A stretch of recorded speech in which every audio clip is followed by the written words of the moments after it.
let's have an indie touch base and talk about quite a few different things. Probably a little bit of the boys, as well as a whole lot of Ahoy comics, maybe a little bit of Aftershock. I also have something on there from Antarctic Press that I'll post. A little bit of a good parody comic, namely Trump's Space Force, that I did end up doing a review of and reading. I got that. Don't have any of my books because they're all in my room and I'm not running off to get them. But we're going to talk about a whole bunch of Ahoy, as well as a book from Aftershock. Talk about High Heaven #1. Probably will go ahead and talk about, well, obviously Captain Ginger, the Second Coming book, The Wrong Earth, Planet of the Nerds, and let's see. That'll always be a good one. And The Last Space Race from Aftershock. We'll even go there. We'll even go there, man. We'll go there. So let's just go with High Heaven first. First. Just kind of just run through them really, really quickly, as quick as I can, say if I like them or not, and if you should check them out. This is kind of like an ungrateful dude who has an accidental death via a stupid incident, kind of like a cartoon character, namely a piano dropping on him. Goes to heaven, has a lot of issues in heaven, doesn't really love it there. The artwork isn't great. It's by a fellow Greg, so I can't hate too much, unless it's Greg Rucka, who ain't that great. Anyway, it's pretty good. It's definitely worth checking out. It's got a good comedic sense. Check that one out if you like to have a good laugh and if you don't take things too seriously. Wrong Earth, I'll just really quickly touch on that one, was by Tom Payer, and it was by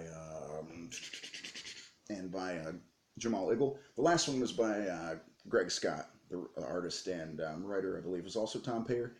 The Wrong Earth is good. It's about two different parallel versions of another world's guy named Dragonfly Man, who's a lot like Batman. Very much worth your time. And I'm going to really quick touch base on The Last Race, which I thought was really good. It has a guy, the Sasha character, who's a lot like Elon Musk, and it's an Aftershock book. Sort of takes place, it's a sci-fi, but it sort of takes place in the real world. And has to do with the space race, basically. Definitely worth checking out. Definitely an interesting read. And I don't do a lot of Aftershock coverage per se, so I thought I would definitely make a mention of it. Definitely worth your time to take it out. It also went along with the parallel of this other one, the Captain Ginger book, which is more of a more silly, obviously, parallel of in space, and it's got a lot of the funniness of cats. It's by Stuart Moore, not to be confused with Alan Moore, and it's got June Brigman artwork. It's very, very silly and worth a check out. It's got the doctor who's the naked freaking cat, man, which is just silly looking. I don't know what it is about that, but it catches my eye, and it's just a good book. It's a good book. By the end of the first issue, not to spoil anything, but you'll be pretty much wanting to find out what happens next as they get a message from another ship, and got to go find out what's going on with that. I won't say anything too much about that. Oh, man. Whew. I haven't. Snifter of Terror is okay. It's an anthology. Not bad at all. Actually, also, the cage match was kind of like an anthology. It was their contest one to find out which one was going to get a book. All three of them, I guess, got a book. Interesting little factoid for you folks. Planet of the Nerds. So this one I got to put out there as the worst. Didn't enjoy it. Bullying the Dutch boy haircutted nerd, giving him a hard time. Then they show his side of the story later. The artwork wasn't fantastic. It was sort of like a crappy version of Ryan Otley, not to be too mean, but well, it had that kind of a feel to it, in my opinion. I just didn't love it because it was kind of mean spirited. And they go to the little nerd dude. They're following him.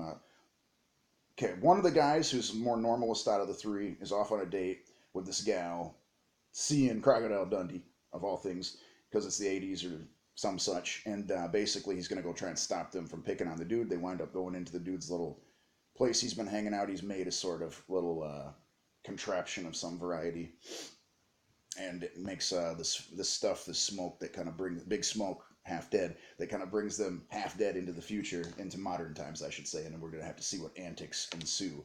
And now the one everyone probably wants to hear the most about, my opinion on, I should say, anybody who's curious. Second Coming, since it was such a controversial comic.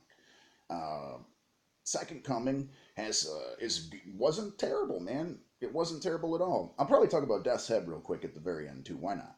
Why not? Give a Marvel shout out, too, while I'm at it. But it was by Mark Russell, who I'm not a huge fan of as a writer. I don't dislike him at all. It had Richard Pace artwork. It had two different styles of artwork used. When he's in heaven, and also coloring, very different, as opposed to when he goes onto Earth to go be around the superhero, Superman parallel type of character. The Superman, whatever the word is I'm looking for, pastiche, I believe is the word I'm looking for. The book wasn't bad. It wasn't bad. It was interesting. Basically, they portray God as sort of a hole. They made Jesus very, very likable. I'll be honest, by the last page, it kind of moved me a little bit. Like it made my eyes water a little bit, well up, because and I don't have that happen too often, so it was definitely a good read. Because he asked the dude about, and I'm just going to spoil this part. If you've already read it, and if you haven't, you can turn it off if you haven't, if you don't want to hear it. But he talks about why are they so attached to the crucifix, and he doesn't understand the Jesus character, and basically explains that the thing that was most important was obviously something else. Let's just say, and his Jaman character, his friend, that whole scene, man, made me kind of sad when the dude talked about the loneliness and all that his friend had went through, and it was the thing that he was most sensitive to. Anyway, good read, man. It was actually a pretty good read. I'll definitely be interested to read the next one, and that's the most important thing about something. It can be, it can be something that you don't necessarily want it to be, and then you read the next one because it was compelling. It made you want to read the next one. It made you curious. I don't know the word. It starts with a P. I can't remember it right now. Provocative. There you go. So a lot of Ahoy is pretty good. And Death's Head. Let's not forget Death's Head by Teenie Howard and some other random artist I've never heard of, which was fun.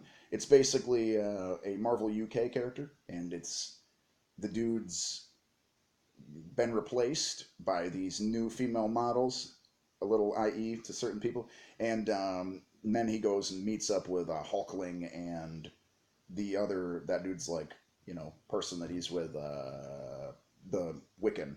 That's pretty good, man. It was not a bad issue, and again, made me want to read the next one. He's been being used as an amp.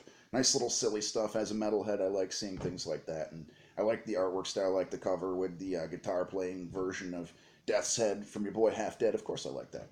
So, sorry for the longer video than usual. I don't often make such a long one. I'm also going to post my other one, so you'll have about 10 minutes of entertainment and enjoyment with Blackout Entertainment's own Gregor Black. Give it a like, a share, subscribe. Obviously, comment and talk with me below if you like it. If you do, sorry I've been gone for a few. Been very busy. Nice, a lot of stuff going on, which is always a good thing. Keeping it busy, keeping the money coming in. Got to do what you got to do. Being busy ain't a bad thing, obviously. It's actually worse to not be busy. So, Ahoy comics, I could say those are actually quite good, with the exception of the one book per se. Wasn't great. That one wouldn't necessarily be caring to read more of. But on the other hand, most of them are good, and of course I'm going to give the honest feedback. The realness. All I can do is tell the truth, man. I tells no lies, I do's. So, let me know what you think, man. Take care, guys.